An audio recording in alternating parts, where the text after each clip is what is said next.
Imagine a civilization so influential that you're using their invention right now to watch this video. Yet most people have never heard of them. They gave us our alphabet, connected the ancient world through trade, and built an empire that spanned 3 continents. So who were the Phoenicians, and why have they been largely forgotten by history? The Phoenicians were the master traders of the ancient Mediterranean, sailing into uncharted waters over 3,000 years ago. They weren't just merchants. They were innovators, explorers, and cultural bridges who shaped civilizations across 3 continents. Their purple dye was worth more than gold. Their ships were engineering marvels, and their alphabet became the foundation for nearly every writing system you know today. In this video, we're going to uncover the remarkable story of these ancient mariners. We'll explore their mysterious origins along the Lebanese coast, discover how they built a trading empire that stretched from Spain to the Persian Gulf, and reveal why their greatest colony, Carthage, nearly conquered Rome itself. You'll learn how their innovations in navigation, writing, and commerce laid the groundwork for our modern world, and why recent DNA studies are finally solving the mystery of who they really were. So grab your favorite beverage, hit that subscribe button, and let's set sail into the fascinating world of the Phoenicians. The origins and geography. Picture the eastern Mediterranean coast, what we now call Lebanon, and parts of modern-day Syria, Israel, and Palestine. This narrow strip of land, squeezed between the Mediterranean Sea and the Lebanese mountains, was called Phoenicia by the Greeks. This wasn't a vast empire with endless territories. Instead, imagine a series of bustling port cities, each perched between mountain and sea. The major players were Tyre, famous for its island fortress and purple dye industry; Sidon, renowned for its glassmaking; Byblos, so important that the Greeks named their word for book, Byblos, after this city; and Beirut, a crucial trading hub that's still thriving today. Here's where it gets interesting. The Phoenicians never actually called themselves Phoenicians. That's a Greek word meaning purple people, referring to their famous purple dye trade. They simply identified by their city. I'm from Tyre, or I'm from Sidon. This tells us something crucial about their identity. They were connected by culture and trade, but remained proudly independent city-states. Their location was absolutely perfect for what they became famous for. The Lebanese mountains provided cedar wood, the finest timber in the ancient world. The narrow coastal plain forced them to look to the sea for expansion, and their position made them natural middlemen between the great powers of Egypt to the south and Mesopotamia to the east. This geography didn't just shape where they lived, it shaped who they became. Squeezed between mountain and sea, with limited agricultural land, they had 2 choices: become extraordinary traders or fade into history. Fortunately for us, they chose the former. The rise of Phoenician civilization. To understand the Phoenicians, we need to go back to around 1200 BCE, a time archaeologists call the Bronze Age collapse. Imagine the ancient world in chaos, great empires crumbling, trade networks destroyed, cities abandoned. It was like an ancient apocalypse, but from this chaos, the Phoenicians emerged stronger than ever. The Phoenicians weren't newcomers to this region. They were part of the broader Canaanite family, peoples who had lived along this coast for over a millennium. What made them special was how they adapted when their world fell apart. While others struggled with the collapse of the old order, the Phoenicians saw opportunity. Here's what made them unique. They never tried to build a massive, centralized empire. Instead, they organized as independent city-states, each ruled by its own king, but connected by shared culture, religion, and economic interests. Think of it like an ancient version of the Hanseatic League or modern Singapore, small, independent, but incredibly influential through trade. From the very beginning, the Phoenicians understood something that would make them wealthy beyond imagination. They didn't need to conquer their neighbors, they needed to trade with them. While Egypt and Mesopotamia were ancient superpowers focused on territorial expansion, the Phoenicians became their preferred business partners. By 1000 BCE, Phoenician ships were already sailing beyond the traditional boundaries of the Mediterranean. They had figured out something revolutionary: that controlling trade routes could be more profitable and less risky than controlling territory. This insight would make them the first truly global civilization in human history.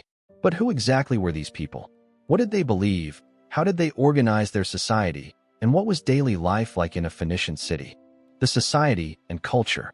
Let's start with their most incredible achievement, one you're experiencing right now. Every letter in this sentence traces back to a Phoenician innovation from around 1200 BCE.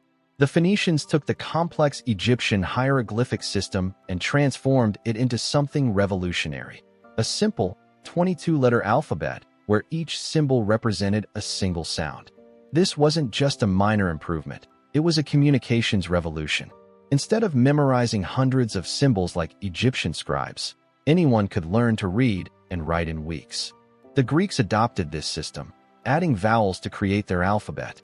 The Romans modified the Greek version, giving us our Latin letters. Arabic, Hebrew, and dozens of other scripts all trace back to this Phoenician innovation. The Phoenician language itself was Semitic, related to Hebrew and Arabic. Unfortunately, most of their literature has been lost, partly because they wrote on papyrus, which doesn't preserve well, and partly because their conquerors weren't interested in preserving their culture. Phoenician society was hierarchical but remarkably mobile by ancient standards. At the top were kings and their royal families, followed by wealthy merchant families who often held significant political power. The merchant class was unusually influential. Imagine if Jeff Bezos or Elon Musk could directly influence government policy, and you get the idea. What made Phoenician society unique was how much they valued their merchants. In many ancient cultures, warriors and priests held the highest status. Among the Phoenicians, successful traders were celebrated heroes. They were the ones who brought wealth to the city, established colonies, and maintained the networks that kept Phoenician civilization thriving. Archaeological evidence shows they lived in well-planned cities with sophisticated drainage systems, multi-story houses, and bustling marketplaces. They were cosmopolitan people who adopted the best ideas from every culture they encountered, creating a unique blend that was distinctly Phoenician. The economy, trade, and maritime power. If the ancient world had a Forbes list, it would be dominated by Phoenicians. They weren't just traders. They were the Amazon, FedEx, and PayPal of the ancient world, all rolled into one. Their business model was brilliant. Instead of producing everything themselves, they became the middlemen who connected every civilization around the Mediterranean. Let's talk about their most famous product, purple dye. This wasn't just any purple. This was Tyrian purple, extracted from thousands of murex shells found along their coast. The process was so labor-intensive that purple cloth literally cost more than its weight in gold. Roman senators wore purple togas, and the color became synonymous with royalty and power across the ancient world. But purple dye was just the beginning. Phoenicians were master craftsmen who produced glass so fine that wealthy Romans would pay premium prices for it. They harvested cedar wood from the Lebanese mountains, timber so prized that Egyptian pharaohs and Mesopotamian kings would trade gold for it. They crafted intricate jewelry, textiles, and metalwork that became status symbols across 3 continents. Their real secret weapon was their ships. While other ancient peoples hugged coastlines, Phoenicians developed vessels that could handle open ocean voyages. Their ships featured innovations like reinforced hulls, efficient sail configurations, and advanced navigation techniques. They could carry tons of cargo across vast distances with remarkable reliability. How did they navigate without GPS? Phoenician captains became masters of celestial navigation, using stars, wind patterns, and even bird migration routes to find their way. They developed detailed mental maps of currents, seasonal weather patterns, and safe harbors across the entire Mediterranean. Picture a web of trade routes stretching from modern-day Spain to the Persian Gulf. Phoenicians established trading posts, factories, and colonies at strategic points along these routes. They brought British tin to Mediterranean metalworkers, carried Spanish silver to Eastern markets, and transported exotic spices and luxury goods in every direction. The Phoenicians essentially created the first global economy. They standardized weights and measures, developed credit systems for long-distance trade, and established commercial law that governed transactions across cultural boundaries. They were doing international business 3,000 years before the World Trade Organization existed. But their influence extended far beyond mere commerce. Through their trading networks, the Phoenicians became the ultimate cultural ambassadors, spreading ideas, technologies, and innovations across the ancient world. The colonization and influence abroad. The Phoenicians weren't content to just visit foreign shores, they wanted to put down roots. Starting around 1000 BCE, they began establishing permanent colonies across the Mediterranean, creating what historians call the first truly international civilization. Their most famous colony was Carthage, founded around 814 BCE in modern-day Tunisia. According to legend, Queen Dido cleverly negotiated for as much land as could be covered by an ox hide, then cut the hide into thin strips to encircle a vast area. Whether true or not, this story captures the Phoenician spirit, clever, ambitious, and always looking for an edge in negotiations. Carthage didn't remain a simple trading post. It grew into a maritime empire that would eventually challenge Rome itself. By 500 BCE, Carthage controlled much of North Africa, southern Spain, Sicily, and Sardinia. They had become so powerful that they nearly conquered Rome during the Punic Wars, thanks to brilliant generals like Hannibal. But Carthage wasn't their only success story. Phoenicians established Gader, modern Cadiz, in Spain, giving them access to Atlantic trade routes. They founded colonies in Sicily, Sardinia, and Malta, creating a network of Phoenician culture across the Western Mediterranean. Each colony maintained its independence while staying connected to the broader Phoenician world. Here's what made the Phoenicians special. They were cultural sponges and transmitters. In Egypt, they learned glassmaking techniques and passed them to their colonies. From Mesopotamia, they acquired mathematical and astronomical knowledge. From their interactions with Greeks, they refined artistic techniques. They didn't just trade goods, they traded ideas. The Phoenicians even influenced mythology and religion across the Mediterranean. The Greek goddess Aphrodite has clear connections to the Phoenician Astarte. The story of Europa being carried away by Zeus mirrors Phoenician expansion myths. Many Greek city foundation stories involve Phoenician characters, suggesting deep cultural connections. They were ancient technology evangelists. Phoenician metalworkers taught Mediterranean peoples advanced techniques for working bronze and iron. Their shipbuilding methods were copied and adapted by Greeks, Romans, and others. Their alphabet spread to dozens of cultures, creating the foundation for literacy across the ancient world. What made Phoenician colonization different from later Roman or European models was their approach to local populations. Instead of wholesale conquest, they often integrated with existing communities, creating hybrid cultures that combined Phoenician maritime expertise with local knowledge and traditions. This extensive network of colonies and cultural connections made the Phoenicians incredibly influential, but it also made them targets for the rising empires that would eventually challenge their dominance.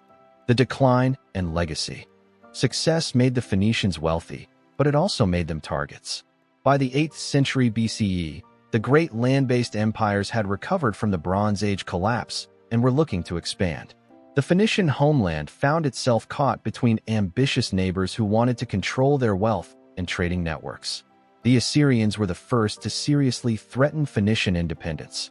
These militaristic empire builders systematically conquered Phoenician cities throughout the 8th and 7th centuries BCE. Cities like Sidon were destroyed and rebuilt as Assyrian vassals. The Phoenicians found themselves paying tribute to maintain any semblance of autonomy. After the Assyrians came the Babylonians, who continued the pattern of demanding tribute and political submission. Then came the Persians under Cyrus the Great, who actually proved to be relatively tolerant rulers. The Phoenician cities became part of the Persian Empire but maintained considerable autonomy, especially in maritime affairs. The beginning of the end came with Alexander the Great's siege of Tyre in 332 BC. When Tyre refused to submit, Alexander did something unprecedented. He built a causeway from the mainland to the island city and besieged it for 7 months. The fall of Tyre marked the end of Phoenician political independence in the homeland. While the homeland fell under foreign control, Carthage emerged as the inheritor of Phoenician civilization. For centuries, Carthage maintained Phoenician culture, language, and traditions while building its own empire. The Punic Wars between Carthage and Rome, 264 to 146 BC, were essentially the final chapter of Phoenician resistance to foreign domination. But political defeat doesn't erase cultural influence. The Phoenician alphabet continued to spread, evolving into the writing systems that dominate the world today. Their maritime technologies became the foundation for all subsequent Mediterranean naval development. Their trading practices established principles of international commerce that influence business to this day. Even after political extinction, Phoenician culture persisted in their former colonies. Archaeological evidence shows Phoenician religious practices, artistic styles, and cultural traditions continuing for centuries after the fall of the homeland, and even Carthage. The debates, mysteries, and DNA. Here's one of the biggest mysteries about the Phoenicians. Were they a unified people or just a collection of independent city-states that happened to share similar cultures? Ancient sources are frustratingly vague, and the Phoenicians themselves left relatively few records compared to their contemporaries. Ancient historians like Herodotus and later Roman writers described the Phoenicians, but often with their own cultural biases. Greeks sometimes portrayed them as greedy merchants, while Romans focused on their conflicts with Carthage. Modern archaeology tells a different story, revealing sophisticated urban planning, advanced technology, and complex social structures. What happened to the Phoenicians after their political collapse? For decades, historians assumed they were simply absorbed by conquering civilizations and disappeared. But recent archaeological discoveries suggest that Phoenician communities maintained their distinct identities much longer than previously thought. In 2017, groundbreaking DNA studies of ancient Phoenician remains from Carthage and modern Lebanese populations revealed fascinating connections. The research showed that modern Lebanese people share significant genetic markers with ancient Phoenicians, suggesting remarkable population continuity over 3,000 years. These genetic studies support what Lebanese people have long claimed, that they are the direct descendants of the ancient Phoenicians. The DNA evidence shows that despite centuries of invasions, conquests, and cultural changes, the basic population of the eastern Mediterranean coast has remained remarkably stable. The Phoenicians remain mysterious partly because they wrote on perishable materials like papyrus instead of stone tablets, partly because their conquerors weren't interested in preserving their literature, and partly because they were more focused on practical matters like trade than on creating monuments to their own glory. New archaeological discoveries continue to reveal surprises about Phoenician civilization. Recent excavations have uncovered evidence of their presence in places never mentioned in historical sources, suggesting their influence was even more extensive than we previously knew. Conclusion and takeaways. So, who were the Phoenicians? They were the ancient world's ultimate entrepreneurs, a network of independent city-states along the eastern Mediterranean coast who created the first truly global civilization through trade, innovation, and cultural exchange. They weren't conquerors in the traditional sense, but they conquered through commerce, spreading their influence from Britain to the Persian Gulf. Every time you read a text message, send an email, or write a note, you're using their greatest invention, the alphabet. Every time you see the color purple associated with royalty or luxury, you're witnessing the continued influence of Tyrian purple. Every principle of international trade, from standardized currencies to commercial law, traces back to innovations they pioneered over 3,000 years ago. In our interconnected world, the Phoenicians seem remarkably modern. They understood that cooperation and trade create more wealth than conquest and domination. They built diverse, cosmopolitan societies that welcomed innovation from any source. They proved that small, agile states can have enormous influence through smart positioning and superior technology. Despite all we've learned, the Phoenicians retain their air of mystery. New archaeological discoveries continue to surprise us. Genetic studies are revealing new connections to modern populations, and their story continues to evolve with each new find. What surprised you most about the Phoenicians? Was it their invention of the alphabet, their creation of the first global economy, or perhaps their continued genetic presence in modern Lebanon? Let me know in the comments below. I read every single one and love hearing your thoughts. That if you enjoyed learning about the Phoenicians, you'll love our upcoming videos on Carthage's rise and fall, the development of ancient writing systems, and the mysterious sea peoples who may have contributed to the Bronze Age collapse. Make sure to subscribe and ring that notification bell so you don't miss any of our deep dives into ancient history. The next time you're writing with our alphabet, wearing something purple, or thinking about international trade, remember the Phoenicians, the ancient people who helped create the connected world we live in today. even though most of us have never heard their name. Thanks for watching, and I'll see you in the next video.